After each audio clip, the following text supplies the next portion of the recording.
All right. So today, as you can tell from the title, we're going to be looking at Spider-Man movies that could have been. And so, similar to what we did with X-Men, I'm just going to throw it over to my co-hosts and we are going to go ahead and get things started. Okay, I'm very excited to discuss this. I'm a huge Spider-Man fan. I know you're a huge Spider-Man fan. Spider-Man just has a very rich history of movies that, as we'll see, get pretty far, but never actually end up getting made. So going all the way back, the first film that we're going to discuss was Canon Films' Spider-Man, going back to 1985. So after the low box office performance of 1983's Superman 3, feature film adaptations of comic book properties were a very low priority in Hollywood, basically until the 1990s. In 1985, there was actually a brief option on a Spider-Man movie to Roger Corman, the infamous indie B movie director. However, that eventually expired when he chose not to produce anything for the project, so Marvel Comics optioned the property to Canon Films, who agreed to pay Marvel $225,000 plus a percentage of any film's revenues. But the caveat was the rights would revert back to Marvel if a film was not made by April of 1990. So Canon Films, this is 1985. They have 5 years to release a film, or else they have to relinquish the rights. So they decide to get right on it. And interestingly enough, and this will make sense once we sort of describe what they're going for. The first director who is brought on by Canon Films to direct this Spider-Man movie, which keep in mind would be the first live-action Spider-Man movie, and way before the Tim Burton Batman movies. This is still like right after just the third Christopher Reeve Superman movie. So this is still really early, not just an early Spider-Man film. The first director they bring on board is Toby Hooper, who was then working, well, you might know him as director of the Texas Chainsaw Massacre, who at this time in 1985 was working on Invaders from Mars and the Texas Chainsaw Massacre 2. He Wouldn't was he have brought on just board. done Poltergeist? Poltergeist a couple years. Poltergeist, I believe, was 82. Okay. And at this time, he was working on Invaders from Mars and the Texas Chainsaw Massacre 2, which both would come out the next year in 1986. Okay. So he was brought on as director, and he brought on screenwriter Leslie Stevens, who at the time was known as the creator and head writer for the revival show of The Outer Limits, which, are you familiar with The Outer Limits? Yes. Okay. So yeah. And for people who don't know, because it is a little bit more niche, it's basically the Twilight Zone, but a little bit more in like the sci-fi horror direction. So the guy who was the creator and head writer for the revival show of The Outer Limits in the 80s was brought on to write a treatment for this film. So in Stevens' story, an evil corporate scientist is who intentionally subjects the Daily Bugle photographer Peter Parker to radioactive bombardment, transforming him into a hairy, suicidal, eight-armed human spider hybrid. So essentially, what this movie would do is lean into, I guess, 1986 is when the remake of The Fly with Jeff Goldblum would come out, the David Cronenberg movie. So leaning very much into that about taking the title of Spider-Man literally and having him turn into a giant human spider hybrid, and this human spider refuses to join this evil scientist's new master race of mutants, I guess, that he's creating, and he battles a succession of human animal mutants kept in this guy's lab, which would include Scorpion, Rhino, and Vulture, but not as costumed villains, but as these weird human hybrids, like a human scorpion hybrid, or a rhino human hybrid, etc. So, suffice it to say, Marvel's Stan Lee was not happy with the quote perceived debasement of his comic book creation, and pushed for a completely new story and screenplay written for Canon Films, this time written by Ted Newsom and John Brancato, who at the time had written some sort of like late 80s martial arts and action films. They would go on to write The Game from David Fincher, Terminator 3, and the Catwoman movie. That's the greatest DC movie of all time. So, so this story kind of changed it up a little bit. It was an origin story that had Otto Octavius as a college physics professor who was a mentor to a college-aged Peter Parker. Octavius would be building a cyclotron particle accelerator, which would create Spider Man from the radiation, but also deform Octavius into Dr. Octopus and result in his mad pursuit for something that the script calls the fifth force to restore him. Doc Ock would seek to reconstruct his cyclotron and cause electromagnetic abnormalities, anti-gravity effects, and bilocation, which is when things occur in the same place at once, which begin to engulf New York City and ultimately the world. So immediately on reading this, and I'm sure you might have noticed this too, I see two things that this would end up influencing. It does seem very similar to in Sam Raimi's Spider-Man 2. You know, you have Doc Ock with his fusion reactor, and his whole thing is he's trying to reconstruct it, and it's going to, do something to the city, blow up, do whatever, and it presents a danger to the city. But also a little bit of inspiration went into the Spider-Verse with the whole cyclotron, particle accelerator, different abnormalities, anti-gravity effects, bilocation, things like that. So I think that whether coincidentally or on purpose, it seems like this had some sort of influence on that. So the guy that they brought on to direct this and replace Toby Hooper was Joseph Zito, who was a basically another horror director who directed a more obscure 80s slasher called The Prowler, but most known Yes. for but best known for directing Friday the 13th, the final chapter. Okay. He was really you Oh, cheer for the Prowler, but not Friday the 13th. okay. Sorry. So the Prowler is sorry for the random sidetrack, but for the listeners who care, the Now go for Prowler it. is a cult classic slasher movie, and here's why.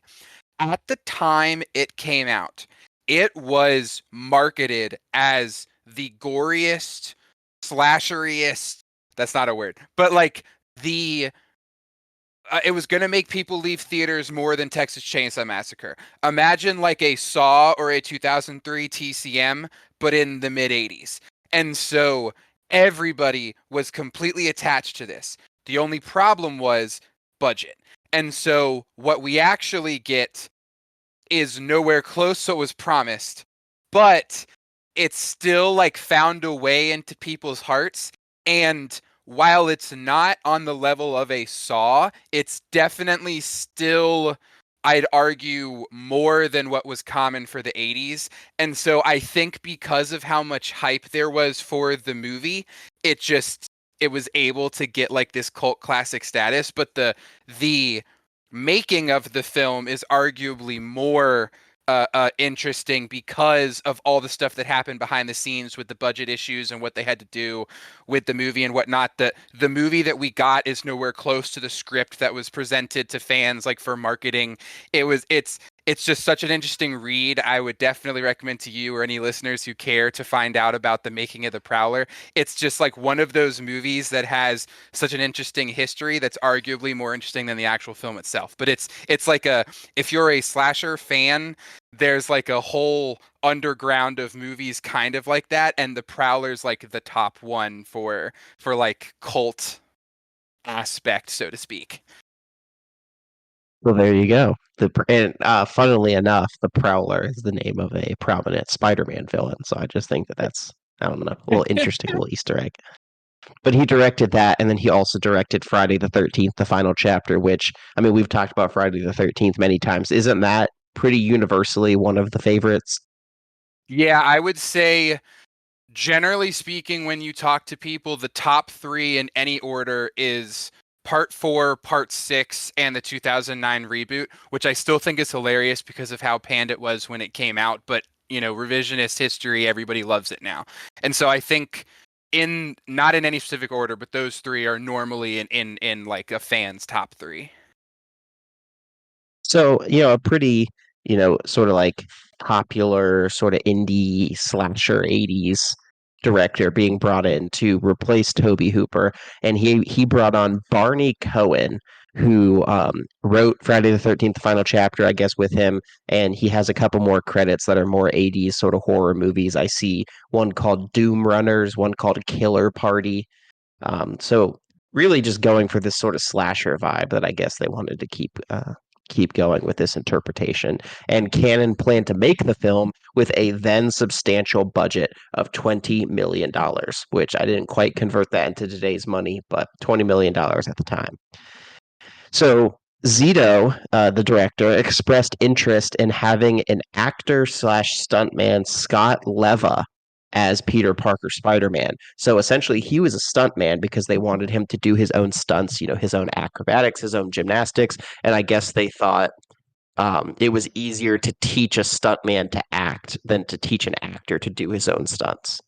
So they decided to go with a stuntman approach to play Peter Parker Spider-Man in Scott Leva. However, and this is interesting because remember, this is 1985, the up-and-coming actor Tom Cruise was also considered for the role of Peter Parker and Spider-Man for Canon Film. So this would be just pre Top Gun. However, this is post like Risky Business, um, The Outsiders, things like that. So Zito considered, now get this, funny callback to the X-Men movies, Bob Hoskins, once again, as Doc Ock, and Stan Lee himself expressed interest in playing the Daily Bugle editor, J. Jonah Jameson. Actresses, very famous old school actresses, I'd say from like the 50s and 60s, Lauren Bacall and Katharine Hepburn were both considered for Aunt May, and Peter Cushing, who is best known as Grand Moffin Tark in Star Wars, was considered for Uncle Ben. And canon finances were eventually siphoned by the expensive Superman 4, The Quest for Peace, and Masters of the Universe, both movies that came out in 87 that had massive budgets and just failed at the box office. So Canon Films was not in a good place. So Canon ended up slashing the Spider-Man budget in half to just under $10 million, which was essentially undoable even for the time. And Zito eventually just dropped out altogether. So the project ultimately shut down in 1989 after Canon had spent $1.5 million on the project so far, I guess just between hiring directors and writing different versions of the scripts, etc. And then the rights eventually went back to Marvel in April of 1990. So that's really two in one. There's that first one that I'm sure we'll have lots to discuss, and then that second one. So let's go one and two. So the Toby Hooper The Fly, but with Spider-Man, weird horror take of Spider-Man. What do you think? So real quick, just because I don't want to give wrong information, I believe I said The Prowler came out in 84. It actually came out in 81. So just wanted to correct myself on that for anybody who cared. But to go back to the first one with Toby Hooper. So this is one I did know about. I don't know if it's necessarily common or just because I watch a lot of comic videos, but I feel like this one gets talked about a lot. And when I was younger, I originally was like, "Oh, this is weird. This isn't Spider-Man. Why would they do it? Like this wouldn't be cool at all." However, as I've gotten older, I actually think I would have liked to see this. And I get that it's not Spider-Man. Like I would completely understand the argument of how it's probably the worst adaptation you could possibly have. Whatever you said, debasement, the Stan Lee quote, like I totally understand why you would think that. However, getting Toby Hooper to do it, it would probably have been a good movie, like regardless of if it's a good adaptation, excuse me. And I do like the idea. Now, I think you could make the argument it almost sounds like a Joker, where one of the big criticisms of the movie was that the movie could have existed without having the word Joker or it being in Gotham or like the random little Easter eggs to make it a Batman movie. I would probably say the same thing. This movie could just exist without having the Spider-Man tie-in. So maybe they would just have Spider-Man to make money or whatever it could be. But just like objectively speaking, I think me personally, I would have enjoyed that movie. It sounds very interesting. I at least would have watched it. Yeah, it is intriguing. but I think I would still have to pass ultimately just because I don't know. I would just want it to be loyal. Just the fact that it's a Spider-Man movie just trips me up too much, I think. I would need this to be something original, but at that point you're basically just doing The Fly, I think. I But I do sorry, what were you gonna say? no, I was just with the fly part. I think that's what interests me the most. I'd be curious to see the special effects of how they would create Spider-Man and Vulture and Rhino and like all like I think that would I'm a special effects nerd, so that stuff gets me going when I see it in a movie. I think I'd be interested to see how they would have created that. Yeah, I that does kind of interest me though, that idea of like maybe putting this in a proper Spider-Man movie, but that idea of like instead of just having Scorpion be a guy in a scorpion suit, Rhino in a rhino suit, Vulture in Vulture suit, like make them like actual animal hybrids, which if I'm not mistaken, now I haven't played the game, but I remember seeing somewhere that in the Amazing Spider-Man tie-in game from the Andrew Garfield films, the tie-in DS game has like some of these villains as like animal hybrids because the logic was like the lizard, is turned into like a lizard human hybrid. And so like they're turned into human hybrids. So I think in a way that idea did kind of live on. So, but I think that could be interesting in live action. I could be making a stretch here, but I could also see how this would have influenced Sam Raimi's decision on making Spider-Man have natural Reb shooters instead of creating them using science. Like I said, could be a Possible. stretch. Um, but yeah, I do think it's as a kid, I didn't know they were just wearing outfits. I just assumed it actually was a humanoid scorpion and a humanoid rhino. Yeah, I'm trying to think. I feel like there has been a comic where they've done that, where they made them real animals, but I can't think of it off the top of my head. Yeah, fair enough. So, okay, that second one then, the one with the particle accelerator and electromagnetic abnormalities, anti-gravity, Joseph Zito from Friday the 13th last chapter, stuntman is Peter Parker, potentially Tom Cruise, all that. I'm I want to say I lie somewhere in the middle. And I think it's because there's parts I like and there's parts I don't. The I so this is going to be a slight tangent. I don't know if you have seen this before, but apparently there was like a version of Sam Raimi's script for Spider-Man 3 where it purely just focused on I believe it was Venom and none of the other people, and it was going to be him leaning into his actual horror roots, and it was going to be much more like pushing the boundaries of PG-13. And I'm completely on board with that. I think having like a Joseph Zito, or even like I said with Toby Hooper, like I'm perfectly fine. I've probably said it before. I think that there's an untapped like area of comic movies where they should be leaning more into the horror aspects because a lot of comics do that. So that part I like.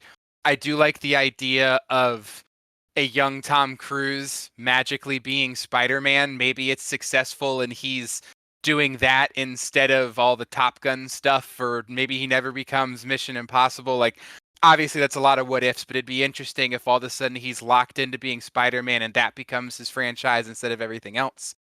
Um, I have no problem with a stuntman doing stuff, as you know. I like a lot of the like B martial arts and action movies, and normally they get people who can do their own stunts, and they're not the greatest actors. So for me personally, I'm used to it. I have no problem with that, especially because I appreciate when people do their own stunts. The part that I would say I'm not on board with is, and I this could just be my own interpretation. I haven't read enough of the comics, but Doc Ock to me is not the character who lends himself well to horror, in my opinion. And so I don't know if I would have gone that way. Also, because I saw what they did to your point with Spider-Man 2 in the 2000s, I know what can be done with CGI, and so I can't help but feel like maybe this would have been an instance where it would have hurt itself by being in the 80s and having it have to be special effects. Like I almost imagine like the original Dune, where a lot of that stuff just looks not realistic. And I get it's for the time, but I this is where I feel like it's just because I've already seen it. You know, if this was the 80s and I had never seen it, I probably wouldn't care. But the the story feels like something that should be told with modern technology is kind of the point I'm getting at. So yeah, I don't know. I feel like I'm relatively in the middle. And I guess working off of the vacuum that we were doing before, I would probably say no, just because I really like Spider-Man 2, and if we get this, we probably don't get Spider-Man 2, so that's my justification that I'm gonna go with. I think I'm tentatively on board with this. I like leaning into the sci-fi aspects because I think Spider-Man inherently lends himself more to the sci-fi bend, and I like that stuff in Into the Spider-Verse, the idea of like the bilocation and anti-gravity and electromagnetic abnormalities, all that sort of stuff. I don't like the idea of a stuntman as Peter Parker and Spider-Man because, like, I get it, he can do the stunts, but like, if anything, I feel like it's like he should just be playing the Spider-Man stuff like in the suit and just have someone else and like dub the lines over and play Peter Parker. Um, that being said, Tom Cruise, a young Tom Cruise, I think he would look the part, but I wouldn't buy him as Peter Parker or Spider-Man. I just think he's like too charming and charismatic. I can't see him playing like a believable socially awkward nerd, you know? I completely agree. Tom Cruise screams Tony Stark to me more than Spider-Man. Right. But I'm not discounting it. So I think ultimately I'm going to land on, I would have liked to have seen it. So, Okay. It's inter what do you, before you move on, ponder for a second what you think the ripple effect would have been had this come out, to your point, before Tim Burton Batman, before 90s Blade, like the other superhero movies that quote unquote defined the start of the superhero craze, so to speak. I think it would have given Marvel a bit of an edge because, I mean, for over a decade, or for 2 decades, really, I mean, it was a DC only game.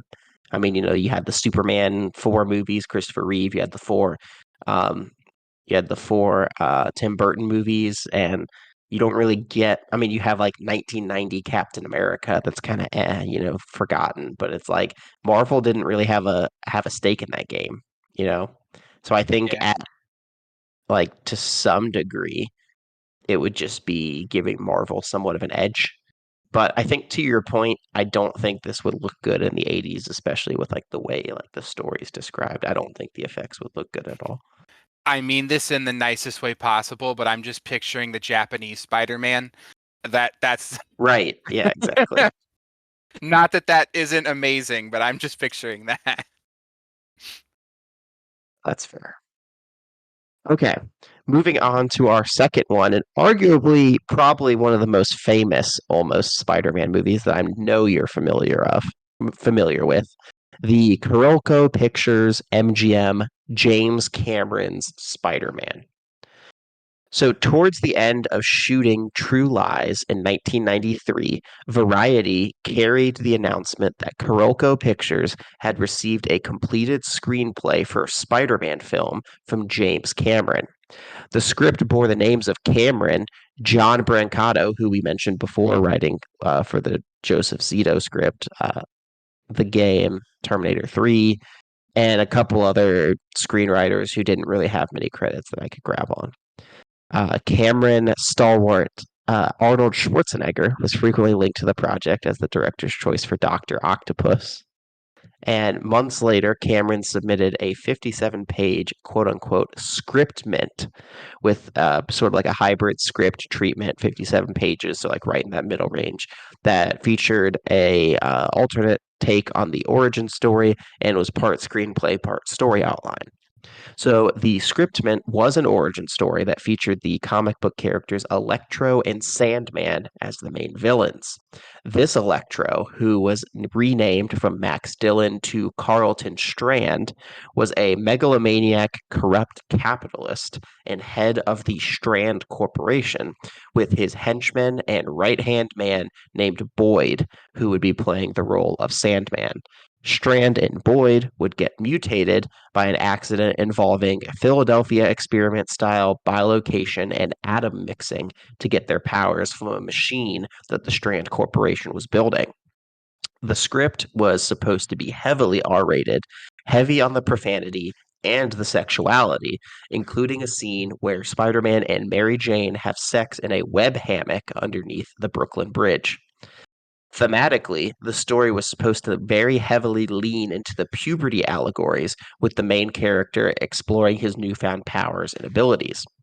The script featured organic web shooters and mutants, with Strand causing weird electrical storms, blackouts, and freak magnetic events throughout New York City, and a subplot would be Peter slowly turning into an actual human spider while searching for a cure, with certain elements of body horror and Franz Kafka's The Metamorphosis. The story would climax with a final battle atop the World Trade Center and Peter Parker revealing his identity to Mary Jane Watson. And what made this very unique, I guess, or interesting would be the casting choices.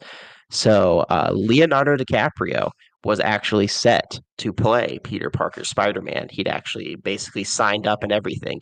This was like announced. This was in entertainment magazines. Young up and comer actor Leonardo DiCaprio as Peter Parker. Molly Ringwald would play Mary Jane Watson. Maggie Smith, who most people might know as Professor McGonagall from the Harry Potter franchise, would play Aunt May. Lance Henriksen, a very, repeat James Cameron star, Lance Henriksen would play Strand slash Electro. Michael Bean, also another James Cameron fellow from Aliens, would play Boyd slash Sandman. Arlie Ermy would play J. Jonah Jameson. And like I said before, Arnold Schwarzenegger would play Doc Ock in a surprise ending reveal who interrupts Peter's high school graduation and set up a potential sequel. So this is probably one of the most famous almost movies just because of a huge name like James Cameron was attached. But eventually the project just didn't come to light because Cameron decided that he wanted to focus on different endeavors, which would basically end up being Titanic. And he was in the beginning phases of working out the story and mythos and world for his Avatar films. And he very much likes things on his terms. And this was something where when you're having to balance between your own studio and Marvel Comics and Stan Lee and all this stuff, he basically wasn't having all the I guess feedback that they were giving and control that they had. So he ended up just leaving the project and this ended up getting scrapped. But yeah, this is definitely the most famous one. This would have come out sometime in the mid 90s. So James Cameron's Spider-Man. Go. Yeah, to your point, this one's famous. I'm completely on board. I've heard this one pitched before, and I've had a lot of time to think about it. I think it would be interesting just to see James Cameron do like a big action blockbuster Spider-Man as he's meant to be, like we've seen it before. So I I I could be wrong here, but I would assume it would be on a grander scale than the previous ones that were pitched. Generally speaking, um, I like the casting. Arlie Ermey's great. I like the fact that the Arnold as Doc Ock. I would have wanted a sequel purely to see how many puns could be put in one movie. Ironically, let's see if you said 90. So after not being Doc Ock, he went on to play Mr. Freeze and still got to make all of his puns. So it's a happy ending for Arnold. The Molly Ringwald makes sense. Leo makes sense. That's actually how I found out about this. The people, like, for some reason, it was like trending on Instagram or something like 7 years ago that Leo was going to be a spider boy and like become a spider. And I was like, no, what? And then I looked into it and I just thought that was interesting that he was going to physically turn into a spider. Um, but yeah, no, I don't. I'm completely on board. I get that it's a little interesting to have Electro and Sandman be portrayed in that way, but like you probably got the gist of earlier, I'm okay when stuff isn't a direct comic book adaptation. I'm fine as long as it is a good movie. I'm okay with stretching my my like lens of realism, so to speak. Because to me, it's almost like someone's just writing an Elseworld comic or something like that, and like as long as it's good, as long as it's enjoyable, I'm fine with it. Um, and I like Lance Henriksen. That would and that I can only assume that'd be another like iconic role. That being, I feel like he he's been in a lot of movies, but he is just like known as like a character actor. And then he has a lot of quotable lines, so I feel like Cameron would have given him some good quotes as Sandman. Now, this is, I guess, the one knock, and once again, this I feel bad for saying this, but I'm going to, especially because I know what we get with Thomas Hayden Church. I feel like Sandman is something that's hard to do pre CGI. I feel like you could get away with it with Electro, kind of, but especially Sandman. I feel like the only way to do him justice is like what we get with Hayden Church, where he's like a full CGI monstrosity, so to speak. I don't know. You may disagree with me on that, but I feel like that's my one thing that I'd probably not be on board for is they'd be using special effects to do Sandman. Yeah, no, I think that's completely fair. But I mean, it's James Cameron. I didn't see a budget, but I'm sure it would be pretty high, especially coming off of like at this point he was making True Lies. So even after True Lies, which was a big hit, I'm sure.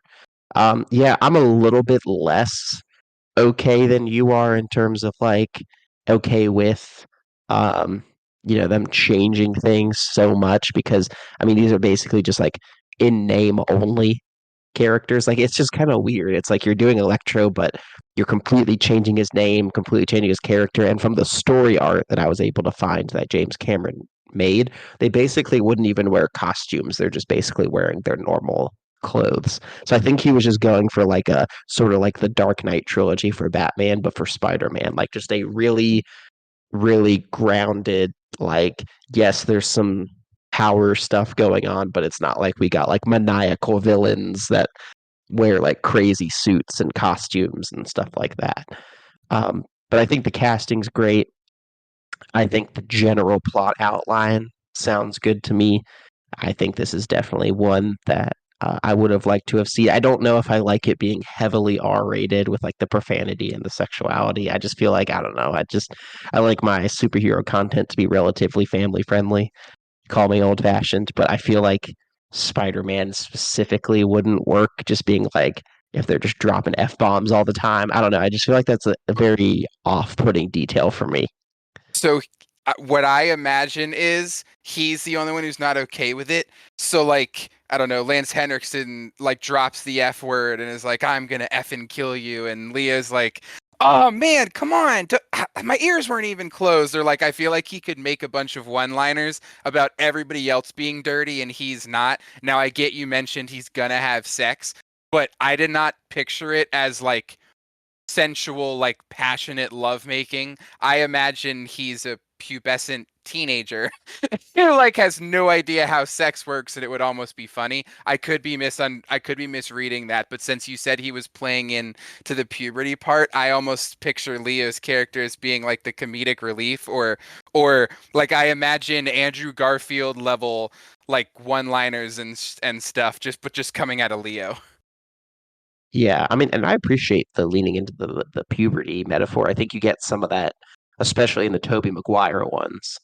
At least that first one. But yeah, this is actually the origin of the organic web shooters. So this was a prominent part of this story before Sam Raimi picked it up, and I believe he has stated that like that was an influence on him for like adapting that. So Okay. And So yeah, I will add. final verdict. Oh, I want to sorry. see it. Okay. Just final verdict. I want to see it. I will add that to your point, like I said about the Toby Hooper one, you just pointed out, I can totally see how this would have the Joker effect where you could just have this story and not call them Electro and Sandman and whatever. Like it doesn't have to be Spider-Man. So I completely see what you're saying there. And so your final determination, you would see it. Yeah, I think in the end I'd want to see it. I feel like I feel like having done a couple of these and doing the X-Men episode, I think my unless the movie pitch absolutely just sounds horrendous, I feel like at the end of the day I'm gonna want to see it, especially if it's something that just didn't happen. The times where I seem to be questioning are when it didn't happen, but we got something else. Like, if that makes sense. Like, it didn't happen because we got X, or it was then changed into Y kind of thing. Like, I feel like that's when I end up saying no, but I feel like I'm saying yes to all the ones that are just, they were original, they existed in time, and they just didn't happen. I concur. Okay. So this next one is one that most people don't know about, and it's actually a script that I have a PDF of that I plan to read at least some point at some day. So this is New Line Cinema's Venom. So all the way back in 1997, David S. Goyer, best known for working on the Blade trilogy, writing the script for Batman Begins, writing the script for Man of Steel, just a comic book movie darling, wrote a script for a film focusing on the Marvel character Eddie Brock slash Venom, which was to be produced by New Line Cinema. Dolph Lundgren was actually rumored to star in the film as Eddie Brock slash Venom, but in this film, Eddie Brock would have been reimagined as a special forces soldier who was sent on a top secret Black Ops mission to investigate a meteorite crash site which carries the Venom symbiote that subsequently infects him. The film's main antagonist would have been Cletus Cassidy Carnage, who would be infected by a second symbiote from the same meteor that escaped Eddie and his team. In the film, Eddie and Cletus would have been childhood friends who grew up in the same orphanage but took two completely different paths. Eddie got set straight and became a top soldier, whereas Cletus became a twisted and sadistic troublemaker who ultimately became a serial killer who grew up to loathe Eddie. But in this version, one of the things that's unique is that the symbiotes take the form of giant, gooey spider beings before they, whatever, uh, possess you or whatever, I guess you'd say, cover you, whatever, giving reason to why they use the spider logo and motif. So this version, unlike the Tom Hardy ones, would have actually committed to having the spider symbol on the chest, but it's just because their natural form isn't just like amorphous goo, but rather like these giant gooey spider beings. So the project ultimately didn't move forward. The rights ended up moving from New Line Cinema back to Sony Pictures, along with those for the character Spider-Man, who was not included or mentioned in the film. So a completely separate film, completely separate from any other Spider-Man Easter eggs. So, so sort of shorter and sweeter, but general pitch. I really like this. I'm curious your thoughts. Yeah, this is one I've known about. This is of the one, unless you like, I'm sure there's going to be one that you pull out that I have that I'm not aware of. Of the ones I am aware of, I think Venom's probably the one I would most be excited to see. Uh, I like Dolph. I like the pitch. I get an Agent Venom vibe. The Yeah, I like everything about it. It sounds very 90s action, which is right up my alley. So yeah, I'm pretty on board with this one. And as you know, I like Goyer, so it works out. Yeah, I mean, what's interesting is this predates Agent Venom by like 20 or 15 or so years. So I'm wondering if the Agent Venom character in the comics was inspired by this version. So that I Um, did not know. yeah, and then especially being a script from David Goyer, who we know is a great screenwriter who's written for a lot of comic book properties. Obviously, it's a solid. I mean, obviously, he did work on Blade Trinity, so we don't know.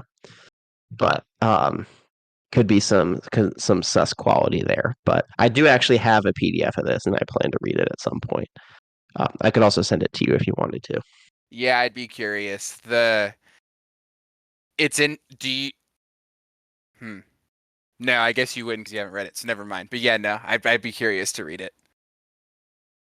Yeah, I do like the angle of like him and Cletus, like childhood friends that took different paths, and there's like that loathing energy that would make Cletus want to go and kill Eddie. I think that just sounds like good character work. Yeah, that's like a classic. That's like a classic action trope. That way they can set up the end. Yeah, no, that's perfect. There's Do you think? Oh, Oh, sorry. sorry. I was just gonna say I do think by '97 Dolph Lundgren might be a bit too old, unless I'm overestimating how old he is. It's so actually, wait, I just looked at this. He, uh, he would have been late 40s, early 50s, I believe. I just watched a That movie with might him in be it, and he looked really good for like late 60s, if I remember calculating That's correctly. fair. I'm sure he would. I mean, he does look good for his age, but I don't know. I feel like with a lot of these, you kind of imagine them being like low 30s. Well, that's the most interesting part. This is in no offense to Dolph. By the late 90s, he would have like his height would have been either ending or like on the decline or already ended. He be, he was huge in the 80s, and you can make the argument for early 90s, and then by late 90s, early 2000s, he had been relegated to direct to DVD darling and has been doing his own action movies with his production company for like the last 2 decades, barring Expendables because Sylvester asked him to. But so it's also interesting that they would be, not that he probably wouldn't be good. Of the big action stars, I personally would make the argument that Dolph isn't like the best actor on the planet, but especially since he's playing like a military jughead, so to speak. You mean that's right in his wheelhouse. I feel like he'd do fine, but it is an interesting choice, especially if the plan would to be to spawn potential sequels or an entire franchise. Because to your point, he's definitely on the older side. Could he have been the leading man? The name everybody knew, but I would argue his stardom had fallen, if not was not even existent at that time. So that's it. You make a good point. It's an interesting choice. Yeah, I agree. So, final determination, last thoughts. Oh, definitely. I'd want to see it. Yeah, same. Okay. So, this next one is probably the second most famous one, if not the first, after James Cameron's Spider Man, but that will be Sam Raimi's Spider Man 4. So, a little bit of context here. So, in May of 2007, after the release of Spider Man 3, Spider Man 4 entered development with Sam Raimi attached to return to direct, and Tobey Maguire and Kirsten Dunst both returning in their starring roles. Both a fourth and a fifth film were planned at the same time, and at one time, the idea of shooting the two sequels concurrently was under consideration. So James Vanderbilt, a screenwriter whose credits include Darkness Falls, Basic, The Rundown, and Zodiac, was hired in October of 2007 to pen the script after initial reports were that David Koepp, who wrote the first Spider-Man, as well as Jurassic Park and Stir of Echoes, had already been working on a script for the fourth film. The script was subsequently rewritten by David Lindsay Abaire, whose credits included the Blue Sky Productions Robots. That's the name of the studio, Oh, right? yeah, Blue Sky. Yep. And then Inkheart with Brendan Fraser, and his script was eventually rewritten by Gary Ross, who wrote Big, Pleasantville, Seabiscuit, The Tale of Despero in 2009, October of 2009. By December of 2009, John Malkovich was in negotiations to play Adrian Toomes slash Vulture, and Anne Hathaway would play Felicia Hardy slash Black Cat. In 2016, storyboards would be released that show some of the major plot beats for this film that was originally set to release on May 6th of 2011. The film was set to open to a montage of Spider-Man apprehending and arresting various iconic villains from his comic books and bringing them into a police station, including Rhino, Shocker, Scorpion, and eventually Mysterio, whose fishbowl helmet would fall off to reveal Quentin Beck being played by Bruce Campbell. Peter and Mary Jane would be married and living back in Queens, with Mary Jane discovering that she is pregnant in the course of the story. Peter would be in graduate school and working as a researcher at Oscorp, who is under the new management in the death of Harry Osborn of Dr. Spencer Smythe, who is the inventor of the Spider Slayers in the comics, even though that doesn't actually feature into this story. Adrian Toombs would have been a disgruntled, disgraced Oscorp engineer who designed the levitation technology that the Green Goblin's Goblin Glider used, but this technology was stolen and abused and no credit was given to him, and after the Green Goblin was killed, he was canned and lost everything.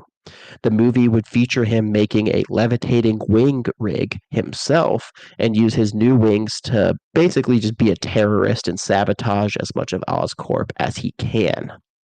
Felicia Hardy was portrayed as a petty jewel thief who uses her powers of seduction to execute a series of big jewel heists across New York City that Spider-Man would be investigating, and one of the plot threads would be Felicia seducing Peter into an affair. At the film's climax, it would have been revealed that Felicia was really Toombs' daughter, whose mother had left Toombs following his disgrace over a decade prior, and the two would eventually join forces, with Felicia donning a wing rig of her own and taking on the persona of Voltress to fight Spider-Man in the end. Raimi went on to express interest in finally getting Dylan Baker to become the Lizard as a main villain in a fifth installment, as well as the introduction of Cletus Cassidy / Carnage in a fifth film with, and I thought this was very interesting, with Jim Carrey being considered for the role of Cletus Cassidy Carnage. Sony Pictures eventually announced in January of 2010, that plans for Spider-Man 4 were canceled due to Raimi's withdrawal from the project, citing frustration with constant rewrites, studio interference, and lack of creative input, and so the studio moved forward with a reboot that would become The Amazing Spider-Man with Andrew Garfield. So, arguably maybe the most famous what could have been Spider-Man movie, but Sam Raimi's Spider-Man 4. What are your thoughts? Yeah, so this one's interesting. I remember listening to a podcast or interview or something or other where Raimi was talking about this, and after all the stuff that went down with Spider-Man 3, he was hoping that the production company would learn from their mistakes, and instead they didn't, and they just doubled down and they ended up blaming Raimi and thinking they were right. And apparently it was just hell for the guy, and he tried his hardest because he loved Spider-Man so much, but he just couldn't do it. And apparently it was like him sacrificing his child or something, that he didn't want to have to give it up, but it was what he had to do for his mental and physical health. And then it was really sad to hear, but I'm one of the people in the minority who actually likes Spider-Man 3. Don't get me wrong, I think his original idea of the more horrorized Venom in situation would have just been so much better than what we got. But I don't think the Spider-Man 3 is as bad as it was received on released. I actually I don't. agree. You may know this. So Friday the 13th, apparently Last Airbender, a bunch of movies that released terribly in recent years have been receiving their props and are like the societal view is changing. Do you know if that has happened with Spider-Man 3, or do people still not like it? I think in general, people are more kind to it. They might not necessarily like it, but when it came out, I think a lot of people were just saying like, "Oh, it's horrible. It's like the worst thing ever, whatever." And then half the MCU happened, and then now it doesn't seem so bad. And also the Bully Maguire memes are awesome. Um, Right. Exactly. I personally think it's underrated. It's still my least favorite of the three, but I'd still say it's underrated. yeah, I would. I think it completely warranted a fourth movie. And as you know, I'm extremely anti production interference. I feel like when you hire a director, you should be giving them full creative liberty to do as they please. And as with so many movies, not just this one, that's not the case. So I can't fault a James Cameron for not making the movie that he was no longer even going to be his with the involvement, whatever they were saying behind the scenes. Um, I definitely know that they had been building for the Bruce Campbell Mysterio. That's awesome. Obviously, Raimi and Campbell have a history together, so that would have been cool to see. Um, I think John Malkovich is one of the best actors that I like. Objectively speaking, is he my favorite? No, but I think he's just amazing in everything he does. So him as Vulture, I would have been excited to see. We ended up getting to see Anne Hathaway as Black Cat because she showed up in Dark Knight Rises, so we're fine there. And then She basically just went from one to the other. um yeah, no, I definitely I feel like it so this is going to be an interesting question for you. Which do you think was more of a robbery that we did not get to see? Robin Williams as the Riddler in Tim Burton's third Batman, or John Malkovich as Vulture in Spider-Man 4? I'm not as familiar with John Malkovich's filmography, so I think I would just lean into definitely Robin Williams as the Riddler. That's okay. That's completely fair. It's definitely I feel like those have to be two, at least in my mind, of the biggest like film robberies that fans never got to see because I feel like they both would have done an amazing job. And that's also a weird comparison. Riddler has nothing to do with Vulture, but just in general, you're familiar with that script, so what that could have been is also awesome. And I know it was like you pointed out, the plan was to go all the way to six, and so I just would have liked more Spider-Man movies. Now, when I was younger, I was not a TASM fan. However, upon rewatch, I put the first Amazing Spider-Man like right up there as one of the best, if not the best, depending upon how I feel on a certain day.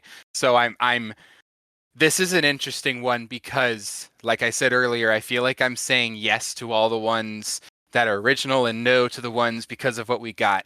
And I'm asking myself if I would give up Andrew Garfield's Spider-Man for Spider-Man 4. And if I'm using the vacuum Would argument, did you say you would? I would.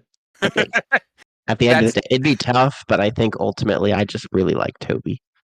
that's what I if this was for me right now, I would not exist. I have to think about it in like 6, 7, 8 year old mind, and I think I would. I would have wanted all the way to six, if not more.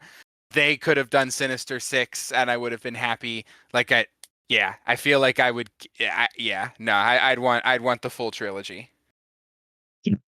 I agree. So we had this fourth one. There's that fifth one. Any thoughts on Dylan Baker finally becoming the Lizard, and then potentially Jim Carrey as Carnage? Yeah, so I'm all for characters that have been teased for many movies finally getting to show themselves. The it I also I like that he would have just eventually like gone through the whole rogues gallery. I'm glad there wasn't necessarily a plan to reuse people. I feel so I did not watch Let There Be Carnage, so I don't know how Woody Harrelson did, but I feel like Carrey would be a really good Cletus Cassidy. Um, I know I know there are people who are not a fan of Jim Carrey's over the top acting. However, I feel like this is an instance where it probably would be even better because he is legitimately a crazy person. And so Right, like just do the mask, but with Carnage. yeah, exactly. Like I can't help but feel like, are you familiar with Victor Zaz as a character? Yep, he's very yeah. Imagine like Victor Zaz, but more animated. Exactly. That's exactly what I'm picturing, and I feel like Jim Carrey would have been perfect. Um, Yep. I think you could do that, and then this is just this. None of this was talked about. I'm just spitballing. Do a sixth one with like Craven. Introduce someone like a Miles Morales. Have Craven like maybe kill Peter Parker, have his death, and then have like someone else like the Miles Morales take over in the universe. so that's interesting. I was under the assumption that the sixth movie was designed to be Bruce Campbell's like big show as Mysterio. Is that a bad assumption? As far as I know, a sixth film was never officially considered at all. Okay.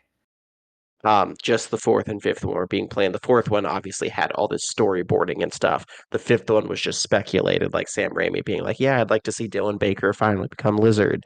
I'd like Carnage, stuff like that." So a sixth one was never like officially discussed, really, in any capacity. Okay. Okay. So that was just my pitch. Just do like a Craven, introduce a Miles Morales like character, have Craven kill Peter Parker, big, hero ending, and then someone taking up the mantle in his honor. Let's see here. By that point, the MCU would have been a thing. So, what do you think the odds are? Now, I'm sure Sony's less likely to make a deal if they have a successful franchise and it's not like it's failing. But what do you think that, I guess, still asking the question, let's say by the sixth movie, the heart of the MCU is happening. Do you still think that they would try and do some sort of either crossover or lending a character or like I don't think Been discussed. What'd you say? I think it definitely would have been discussed. Okay. I I don't think it would have been like a Tom Holland situation where they straight up recast like they did with Garfield. I feel like it would have been merging of the universes, but I guess kind of like what they're trying to do now with the Venom stuff where he's in the MCU but he's not in the MCU, but like the movies kind of are but they aren't, if that makes sense. Exactly. Okay. So, all right. Yep. Definitely would want to see. 100% So, agree. this next one is on the shorter end, but it is interesting. This is the Topher Grace Venom spinoff, the second attempt at a Venom solo movie. So, Sony producer Avi Arad revealed plans for a spin off film focused on Venom set in the Raimiverse in July of 2007 after the release of Spider Man 3. In July of 2008, Sony announced that it was actively developing a Venom solo film alongside Spider Man 4. Jacob Estes, whose film credits include Mean Creek, Nearing Grace, and The Details, was hired to write a script for the film. However, the studio wasn't happy with his draft and sought new writers to go in a different direction. That September in 2008, Sony hired Paul Wernick and Rhett Reese, two screenwriters who frequently worked together, who wrote Zombieland, G.I. Joe Retaliation, and the Deadpool trilogy, to write the script, with Topher Grace set to return as his character, describing his character from the script by Wernick and Reese as a sympathetic evildoer. Wernick and Reese pitched an original story idea that did not adapt any comic storylines to Sony, described it as a realistic, grounded, quote, a little more dark take on the character than in Spider Man 3.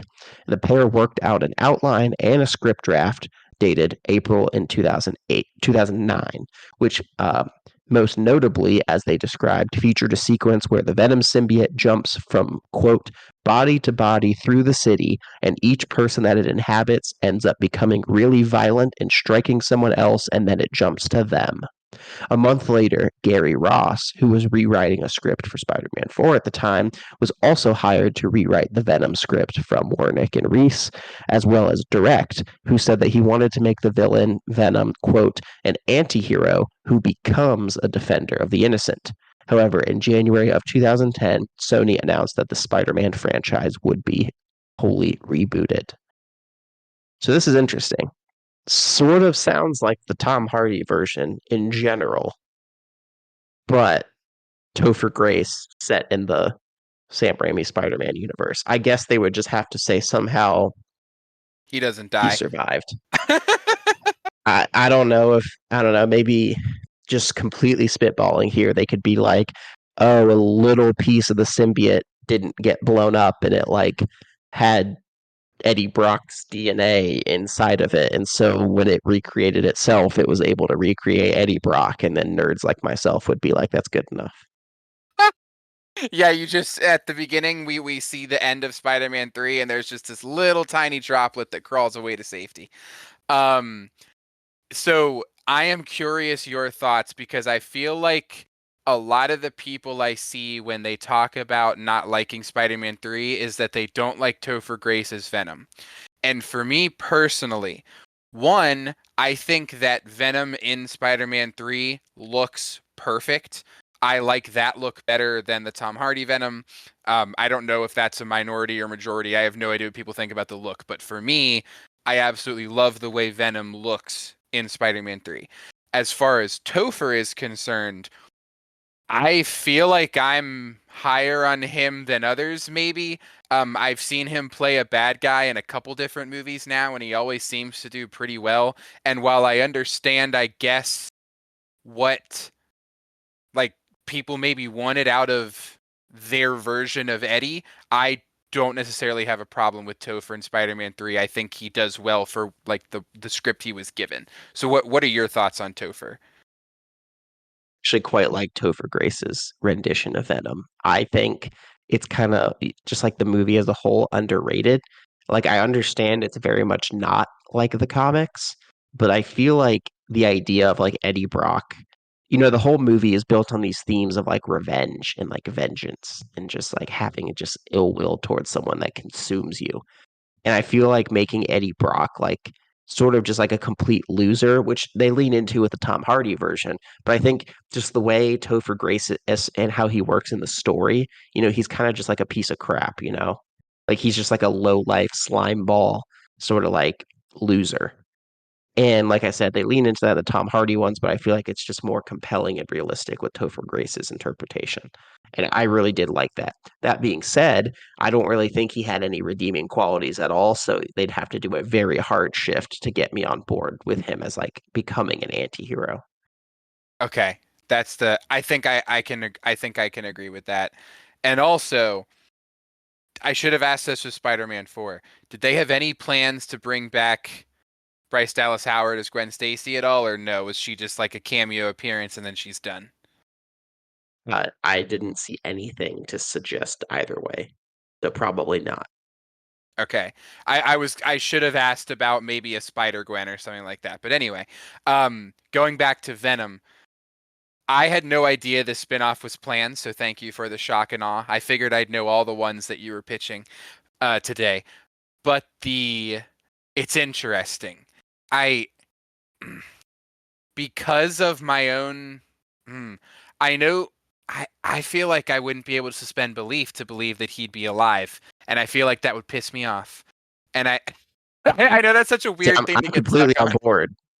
You just have to give me some fake movie science and one or two lines, and I'll be like, yep, that checks out. That makes sense. That's the part of me wants it to be like what he was doing throughout like an hour of the movie when you have no idea where he is or whatever. Like that's what I felt like you were gonna say the movie was gonna be. Um, Yeah, It's it all Eddie. takes place within 1 hour. It's it's Eddie Brock's evil twin, Freddy. That's how they're gonna explain it. Yeah, Freddie Brock, exactly. But yeah, no, I think to your point, it does sound like the Tom Hardy one we got, and so I feel like I would be generally on board. Though I will say I'm not the biggest fan of the Tom Hardy Venom movies. That or I should Me say just neither. movie. I never saw Let There Be Carnage. Yeah, that's horrible. Don't watch it. Okay, so yep, that is our second Venom movie that we have covered. Next, we move on to the rebooted universe with Mark Webb's The Amazing Spider-Man 3. So, Sony Pictures originally intended The Amazing Spider-Man to launch an expansive universe around Spider-Man to compete with the burgeoning Marvel Cinematic Universe. In June 2013, nearly a year before the release of The Amazing Spider-Man 2, Sony already announced a third Amazing Spider-Man film with a release date of June 10th of 2016 with Alex Kurtzman and Roberto Orsi, who together have written the script for Mission Impossible 3, the first Transformers, Star Trek 2009, to write the script with Mark Webb, who directed the first and second Amazing Spider-Man movies, to return to direct. While much of this plot specifics were never fully revealed, the basic premise of the story has been pieced together through various interviews with the creatives involved. The film was said to be an adaptation of the Clone Saga storyline, with an evil clone of Spider Man, also played by Andrew Garfield, masquerading as him running rampant in the city, committing crimes and ruining his public image and the public's faith in him, even finally revealing this universe's J. Jonah Jameson, rumored to be played by Ice Cube. The main villain would be Dr. Miles Warren slash the Jackal, who would be Peter's freshman biology professor at Empire State University and his research mentor, who has an obsession with cloning. Most notably, Shailene Woodley would play Mary Jane Watson, a fellow student at Empire State University who Peter falls in love with, but he still feels guilt over the death of Gwen. Most famously, Shailene Woodley actually even filmed a deleted scene at the end of The Amazing Spider-Man 2, so you can actually see how she could have even been introduced as early as the ending of The Amazing Spider-Man 2. The film would have ended with a post-credit scene revealing that Dr. Warren had secretly cloned. Now, I don't know the specifics of how this worked. I don't know if he had a special relation with this person or like what, but just bear with me. This is just what I found. The film would end with a post-credit scene revealing that Dr. Warren had secretly cloned Gwen Stacy before her death and crossed her DNA with Spider-Man's to give her spider powers, setting up a Spider-Gwen spinoff starring Emma Stone. By July of 2014, both Alex Kurtzman and Roberto Orci had left their work on the script for the third one to work on Star Trek Beyond. Eventually, the film was delayed to an unspecified date in 2018 and ultimately was canceled.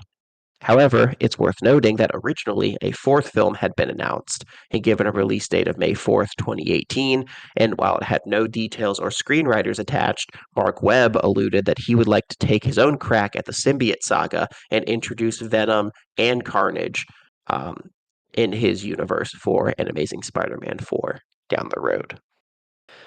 So a lot shorter because there's a lot less information out there about it, but general clone saga, Mary Jane Watson, Shailene Woodley, Amazing Spider-Man So 3. first, I have a question. I remember seeing a deleted scene on YouTube where Peter is at a cemetery and his dad shows up and Andrew Garfield does like the best acting ever or whatever, and they're like crying back and forth. Is that a deleted scene from the first or second movie? Second movie where it's like revealed his dad wasn't really dead or something. Yeah. Okay. Since it's a deleted scene, would that have played a part in this third movie or probably not? Probably not. Okay. Um it once again, to think about it in a vacuum, especially because at this point in time I was super into comics and I just wanted every universe to exist at the same time so I could just eat it all up. I'm going to say that yes, I would have wanted it. However, um I feel like if I'm being objective, I probably wouldn't want it. I don't know. It sounds very convoluted, and it just sounds like more of what they did with Amazing Spider-Man 2, where they just want to shove so much in so that way they can just launch stuff and not actually care about having a good story. Not that like you said, there's not like there's a full script out there, and maybe the writers did a really good job or something like that, but I can't help but feel like Sony's track record makes me not believe that they are capable of doing good stuff, if that makes sense. Yeah, and I have no idea what Dr. Warren's connection with Gwen Stacy was to where he has a clone of her for whatever reason. That's just so I don't know. the internet talk would go insane. Like, why is this random old guy cloning a high schooler? Yeah, maybe it would be I mean, I'm sure. I mean, I'll give them credit because they're good screenwriters. I'm sure it would have like made sense, but with the information that we know or the lack thereof, just knowing that post-credit scene, I just would be really curious how that actually played out. Because they're I am competent screenwriters, I would trust that it would somehow line up. I am not familiar with Jackal. Are you familiar with his villain from the comics? No, I mean, a little bit. I've read some of the early Spider-Man comics back in like the actual like 60s and early 70s, and so like they're very like cartoonish, the villains. They don't really have like in-depth story arcs, but he's kind of just like evil mad scientist who is like a biologist and like mutates things, and He's not actually involved in the Clone Saga, so that would be kind of changing it a bit and making him like obsessed with cloning, as it says. But like in the comics, he's just like mad geneticist who creates like genetic mutants. Is the Clone Saga an interesting story? What are the like what's the general synopsis of the Clone Saga in the comics? I've never read it. That was like came out in like the 80s. Okay, But to my understanding, it's just like there's like a bunch of different clones of Spider-Man. Sort of like imagine Spider-Verse, but like that's what instead I of was just thinking. multiverse, they're just like different clones and they all kind of like have different attributes. So I guess in Okay, this one, it would just have mainly the one who would be like an evil Spider-Man, but also played by Andrew Garfield. okay, interesting. Okay, yeah, I still once again, if it was me as as a teenager, totally on board. Me as I sit right now, I feel like I wouldn't have wanted to see it. Yeah. Okay, here's the thing. The opportunity cost of Tom Holland never becoming Spider-Man and never joining the MCU. So that this is a tough one because without Tom Holland, we don't get No Way Home. However, I'm not as big of a Tom Holland fan as everybody else is. Like I don't have Homecoming and Far From Home in my top of the MCU, so to speak. They're not bad, but that like the I would take Toby or Andrew over Tom, which I know is like the worst hot take ever. But for opportunity cost purposes, like I'll just pretend in this universe that they eventually just let Toby come back and do a buddy cop thing with Andrew or something in a later TASM movie. I would not pick this over the opportunity cost of Tom Holland Spider-Man, I think. I don't think this story sounds as strong. Oh, yeah, I would, sorry, I should say, based off of this movie that you are pitching, yes, I would go with what we get from Tom Holland. But out of the TASM universe that they are attempting to grow with just more Garfield, I would pick that, I guess is what I should have said. Understood. What do you think about eventually doing Venom with Andrew Garfield in this universe with a fourth film? I'm fine with that as well. I think once again, just trying to be objective and thinking about it in the vacuum of me back then, I would have just welcomed more sequels and they could have just taken my money. Um, so yeah, that's kind of where because I'm trying not to spoil it because I'm sure you're gonna cover it in a second, but I know what movie they were planning for, and that was that was one of my most anticipated movies of my high school career. So speaking of the Sinister Six, um, so the Sinister Six, in December of 2013, Sony announced two spin-offs to the Amazing Spider-Man franchise, The Sinister Six and a Venom movie, with Drew Goddard, who he wrote the script for Cloverfield, he wrote and directed Cabin in the Woods, he wrote the script for World War Z, and he was the showrunner for Daredevil. Was set to both write and direct a Sinister Six movie. The lineup was set to include Dr. Octopus, Sandman, Vulture, Mysterio, Rhino, and Harry Osborn Green Goblin as their leader, with Dane DeHaan returning. So the film was said to be a redemption story for the villain characters, all the villains being teased to have been apprehended by Spider-Man at some point in the past. Most notably, basically the main character out of the six would be Otto Octavius, Dr. Octopus, who was rumored to be played by Denzel Washington, who is set to be portrayed as the most remorseful and sympathetic of the six, and the one who wants to go good with his life from here on out and atone for his previous crimes. John Cena was in talks to play Flint Marko Sandman, who is to be the film's comic relief and portrayed as an empty headed, dumb but lovable jock. Dane DeHaan would return as Harry Osborn Green Goblin, who would be the leader of the six, and throughout the entire story, he would be basically carrying out his own agenda to escape the clutches of their handlers and kill Spider Man. The main plot of the film was to follow the discovery of the Savage Lands, which is sort of like the Hollow Earth and Godzilla versus Kong in the Marvel universe, like this inside the Earth. There's like this prehistoric journey to the center of the earth type place. So the plot was the discovery of the savage lands inside the hollow earth through a cave in Antarctica, and the government subsequently sends in the six with obvious comparison to Suicide Squad, implanted bombs in their heads to investigate, fighting the film's main antagonists, Gog and Magog, with Andrew Garfield's Spider-Man going down with them as a side character and their main handler. The film was originally scheduled to be released in November 11th of 2016. However, after the February 2015 announcement of a new Spider-Man franchise with Marvel Studios, it was canceled. So, and even before it got canceled, there were the obvious comparisons to Suicide Squad, which would come out in August of 2016, just a couple months prior, because in many ways they're the same basic premise. But this on its own, let's say Suicide Squad doesn't exist, as some people would like to imagine. What do you think? The Sinister Yeah, Six. Drew Goddard's The Sinister Six. talk about another what if. I still think we need the Ayer cut of Suicide Squad. Anyway, um yeah, so like I said, this was arguably like I watched movies when I was younger, but I did not get into the behind the scenes of movies until high school. And what I mean by that is like before a movie would just come out and I would go to the theater and be like, what's playing?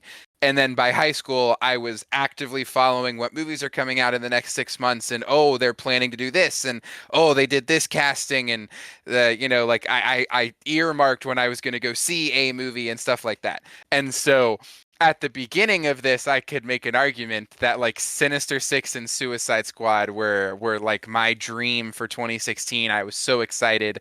I was ready. Um, Denzel Washington, sign me up. John Cena, sign me up. I haven't rewatched TASM 2 in a while, but from what I remember, I didn't like Dane DeHaan's character. I think he himself is a good actor, but from what I remember of the movie, I didn't like him in it. But for the other two, definitely. The story sounds great. More Garfield. They're gonna go have fun in a crazy CGI land. I can't help but feel like it would have been something that I would have enjoyed. So yeah, that's kind of where, to your point, it's definitely sounds exactly like Suicide Squad, but since the one that we got was terrible, I'm perfectly fine with imagining that this Sinister Six would have been better. Yeah, especially because I love Drew Goddard. I love his work, and I think that this really could have been a good movie and definitely I'm not going to say better than the Ayer cut because I also want to see the Ayer cut. But as far as the theatrical version, I think that this would easily clear Suicide Squad. But 100%. that being said, I'm on board. It would really open up the universe. It would do what Sony wanted it to do and just not even open the universe in terms of introducing all these other villains, but like it would go from like a kind of comic booky universe to just full on there's like dinosaurs in the hollow earth, like full on comic book universe. And so I really just appreciate that. But yeah, I mean honestly, it can't really exist in a vacuum because it's dependent on these other movies. But I think I would say if we did keep going with the Sony universe, then I would definitely want this to be one of the movies inside of it. 100%. It that I remember verbally saying that I was okay with TASM 2 because it was the stepping stone to get to Sinister Six. So like I remember that clearly, so I know I wanted it, so I have to say yes. Like I I remember how much people hated TASM 2 and I would defend it by saying, "Guys, it's okay. We had to make it through this to get to the better movie. We got to get to the better place." Yeah, exactly. Okay. So this is going to be actually not, sorry, ignore me. This is not the final one. So this is a movie, our last Venom movie we're going to talk about. Venom colon Carnage. Not to be confused with Venom colon Carnage, which is a different movie. Venom colon Carnage. By March of 2012, Sony was interested in doing a Venom solo film, now looking to capitalize on their new rebooted universe.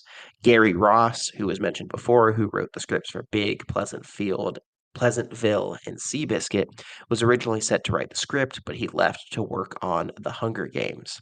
The studio was in negotiations with Josh Trank, who at the time had directed Chronicle, to Fan write for and stick. direct. Well, he would go on to direct Fan Four Stick, but this was when he was riding hot off Chronicle. Josh Trank to write and direct this movie. Sony producer Avi Arad described this movie as an Eddie Brock story, focusing on Brock as an investigative journalist with a neo-noir tone.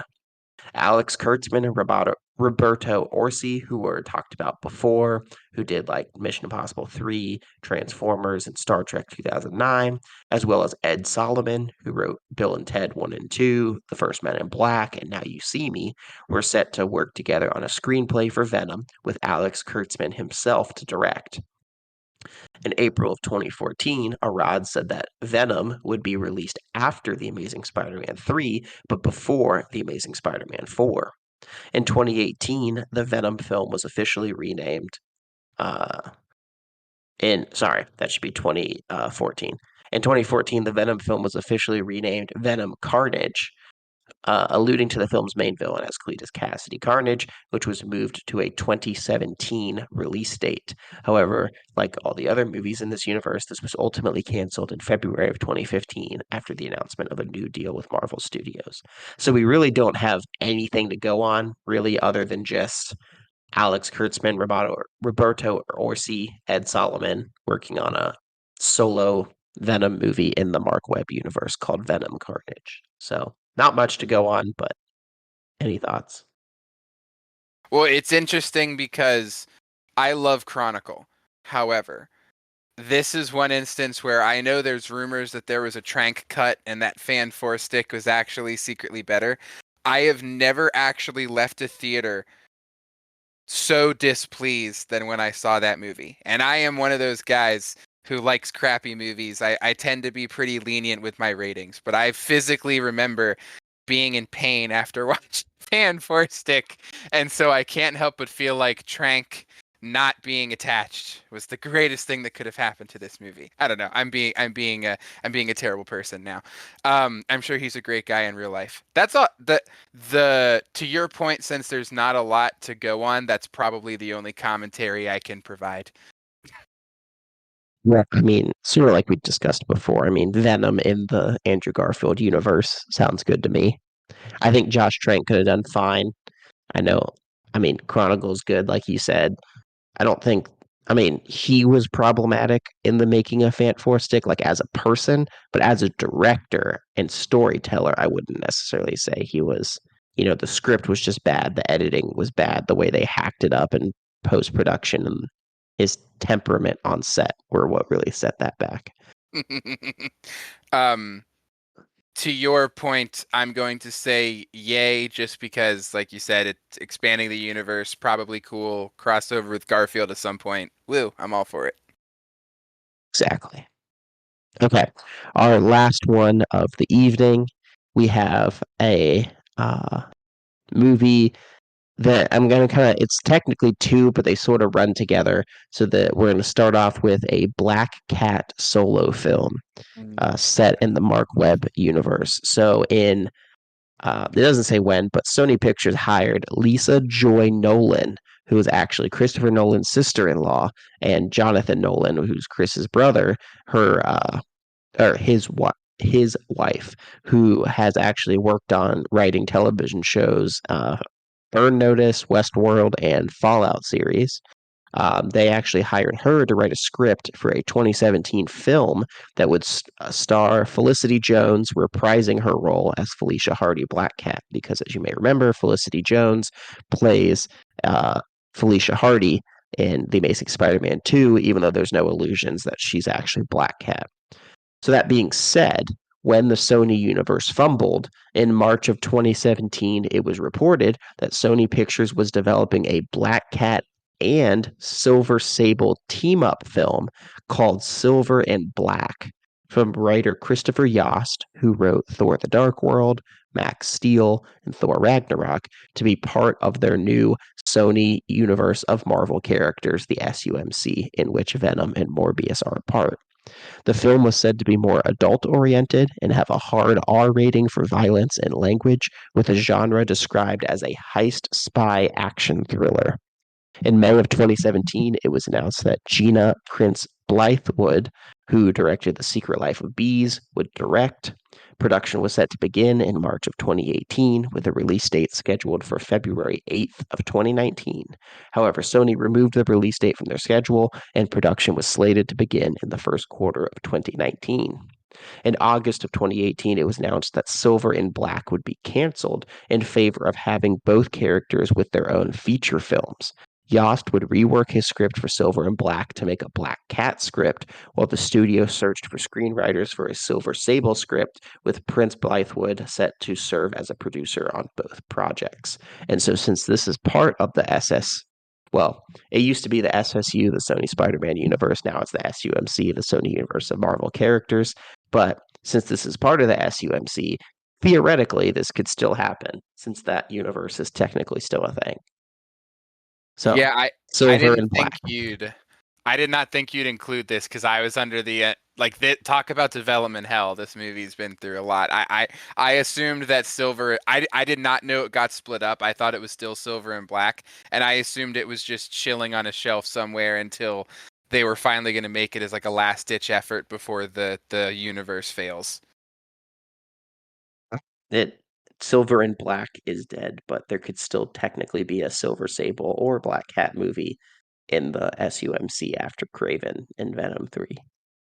That's the that's what I feel like is the better question, as opposed to do you want this movie or not? Do you think Craven's gonna be good?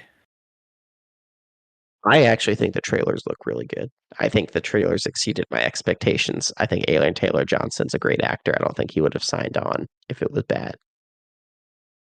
I have Okay. high hopes. Yeah, as you know, this is one I'm excited for. I was sad when it got pushed back, but I will definitely be on. I will be butt in seat opening weekend. Um, I can't help but feel like, and you're more involved now. I'm not following this stuff anymore. I can't help but feel like what'd you call it? The SUMCU or something? SUMC, the Sony Universe of Of Marvel Marvel character. characters. Okay, so the Sumka. I can't help but feel like I can't help but feel like it is like hanging on by a thread. And if I'm not mistaken, Venom 3 is the last one that Tom Hardy's doing, and like I know Madam Web bombed terribly. Like are you getting the vibe that it's going to die eventually, and they're like grasping at straws with the other solo movies, and they're eventually just gonna fold in to Marvel? Like what's the read in the outlets on the SUMC? I mean, it was kind of, I mean, the first Venom killed it at the box office. And so the universe looked very promising. But then Yeah. Morbius came out, Venom 2 came out, both didn't do well at all and obviously got memed to hell. And then Madam Web also got memed to hell, but somehow they're still trucking. So some part of me thinks I don't think all these movies could bomb and Sony is still going to somehow funnel money into these things. The Okay, opportunity cost. Without Morbius, we don't get its Morbin time. I do think Morbius is slightly underrated. I don't think it's a good movie by any means, but I think it has more merit than people give it credit for. I this is going to be the worst hot take ever. I've only watched both of them once, but from what I remember, I actually think I'd prefer to watch Morbius over the first Venom movie. I just remember not really I liking it. have it ranked higher. I have it Okay. ranked higher than both Venom movies. Uh, if so, is Morbius your highest rated Sony? Because I can't help but isn't Madam Web the only other one? Yes. So from best to worst, I have Morbius, Venom, Madam Web, Let There Be Carnage. You have Madam Web over, so Let There Be Carnage must be actually terrible. Yeah, I genuinely that was one of the only movies in my life that I've like genuinely considered walking out of. Madam Web was bad, but I gave it like 2 stars out of 5 because like I didn't think everything in it was completely horrible. Like it still had some things that I thought were done fine, but there was at least that like enjoyment of like, yeah, haha, it's funny, it's kind of cringy bad, we're having a good time, it's a meme. With like Venom Let There Be Carnage, it's just bad. Interesting. All right. Well, And I you get heard it I here gave like a first, one folks. star, like a half star.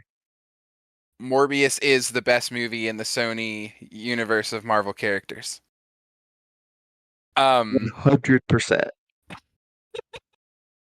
uh, until Craven comes out. But no, I don't know enough about Silver Sable or Black Cat. I just remembered when the movie was announced and then all the development hell and whatnot. So I don't want to say that I'm excited for it or not excited for it. I just don't know enough to comment.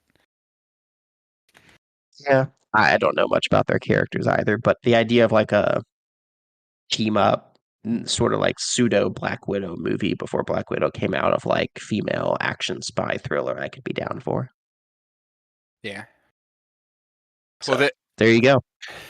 similar to what we did in X-Men, of all the ones you read, which is the one that you like you had $100 million right now you're going to produce, or you I like at the time, which of the ones you read, which is the one you most would have wanted to see, and then which is the one you're glad didn't happen? Spider-Man 4, Sam Raimi's Spider-Man 4 would be the one I would most want to see. The one I'm most glad didn't happen.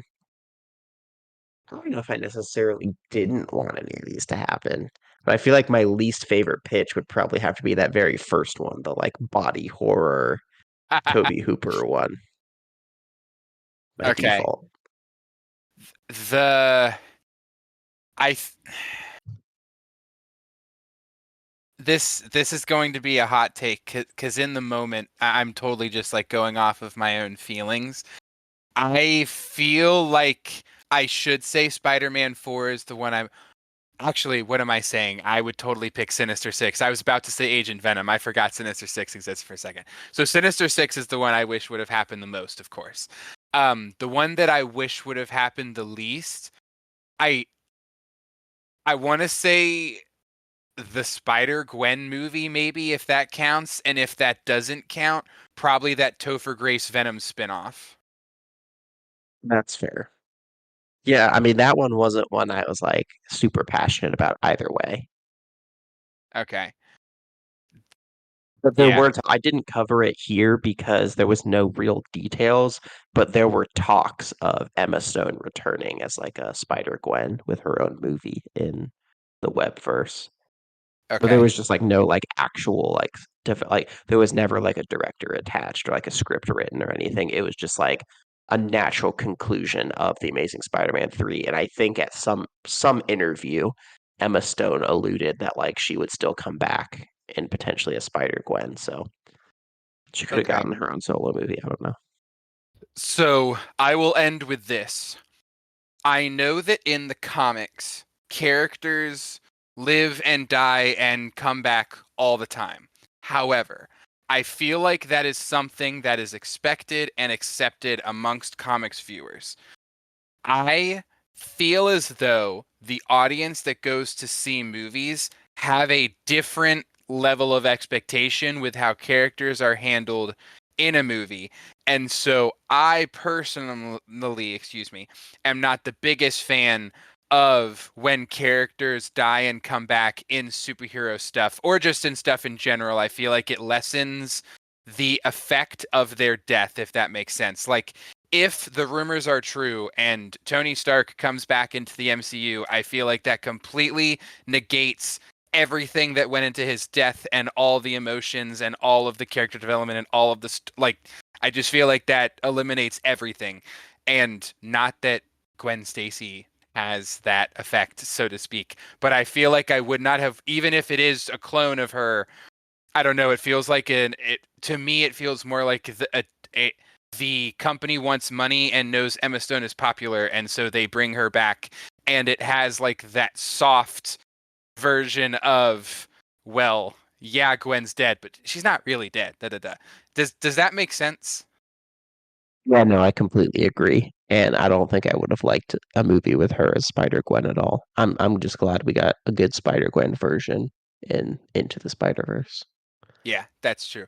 Oh, that's actually okay. Sorry, one more question. If any of these movies continued, so I would assume specifically TASM with the way they wanted to take the franchise, do you think we still would have gotten the Spider-Verse movies?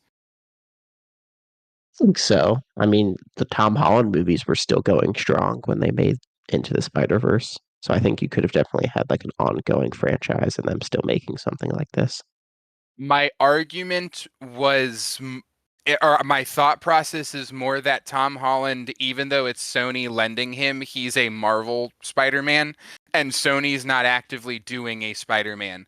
And so their Spider-Man is Miles Morales, or at least I feel like that's how the audience views it. And so I was curious if they would attempt to do that and bring their focus away from their Andrew Garfield Spider-Man if TASM existed. That's fair. Now in that case, it's possible, maybe not. I think that's a very good point. Okay.